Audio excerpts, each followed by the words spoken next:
Hey everybody, Derek here, and I want to start off by asking you a question, and that's what is actually good enough? What's good enough for you to finally hit the publish button?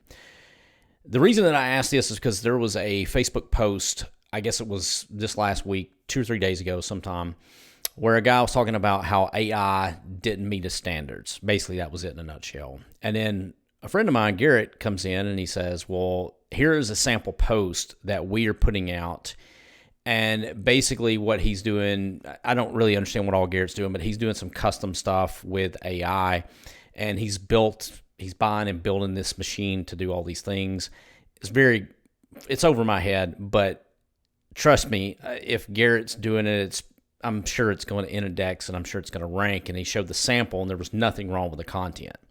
All of a sudden the guy comes back and there was this drama that unfolded where he was basically saying that the content was just like everybody else's, that the content didn't satisfy the user, that it didn't create any benefit to the web at all, and basically was saying that you needed to go in and just rehash this whole thing, and there was no way of rewriting it, that it was just basically trash.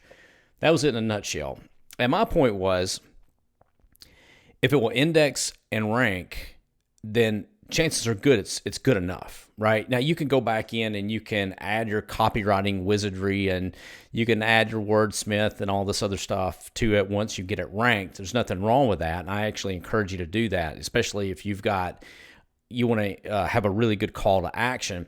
But here's the thing, nobody is looking at these very in-depth articles, these long-form articles, for terms like Huntsville roofing, like Huntsville's city in Alabama, and then if you're doing a search for roofing or air conditioning repair, it doesn't matter, whatever it is, you're not going to have somebody that comes in that's doing a search for AC repair Huntsville or roofing repair Huntsville. They land on the page and then they're wanting to read the block that says, what is a roof? That's not happening. People want to land on the page and then know exactly what to do next. They don't want to have to search through a 3,000 word article in order to do that. But you need the article content in order to be able to rank. So, which is why I say that you have to write for bots first, people second, not the other way around. Everybody else is telling you, oh, just write for people. No, it's bullshit. You got to write for the bots or else you're never going to get found. It's a big difference also in writing copy for a sales page or sales material versus SEO. It's totally different. Now, John Carlton is probably one of the best copywriters ever. Him and Gary Halbert, Dan Kennedy, all those guys are, experts at their craft, right? And you can read them, and it's like you read them and you want to emulate those people because they write the best copy, and then you end up wanting to buy whatever it is that they're selling. That's how good their copy is. But here's the thing, with SEO, you don't have to write copy like the one-legged golfer ad. One-legged golfer ad was done by Carlton back in the day, and it's referenced over and over by so many different copywriting gurus and different workshops, and people have always referenced this one ad, okay? The thing is, you don't have to have copy that good, and thankfully, you don't have to write that good, or else we would all be screwed, but you don't have to write good as Carlton does on these SEO pages.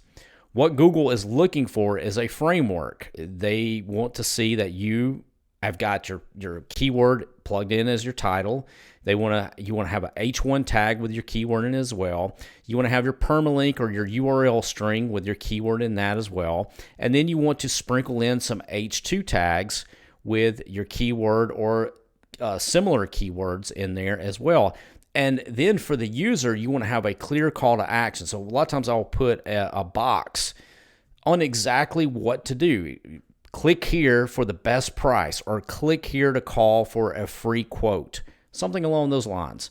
And you want this visible so when the user sees the page, they don't have to scroll 2,000-3,000 words deep to find that. So if somebody's doing a search for Huntsville roofing or Huntsville roof repair, you don't have to have Carlton copy to be able to do that.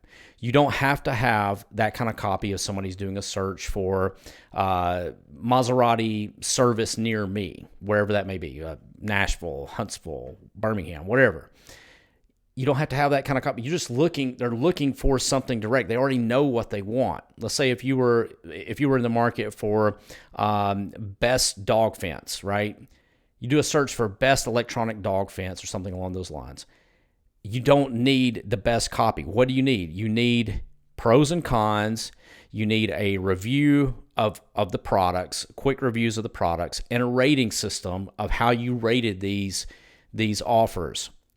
And you need a list going of 1 through 5 or 1 through 10. And people are wanting to see pros, cons, and what they can get the best value for the money. That's it in a nutshell. And then if they, if there's coupon codes or discount codes or whatever, then that's going to help you as well. But that's what you need to be focusing on from the SEO side of things.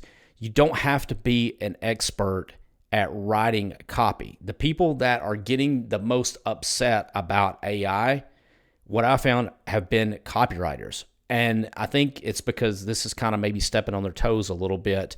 But what you got to focus on in the SEO world is actually how to rank stuff. And then you can go back in once you see that you're ranking on the first page, and then you can tweak these.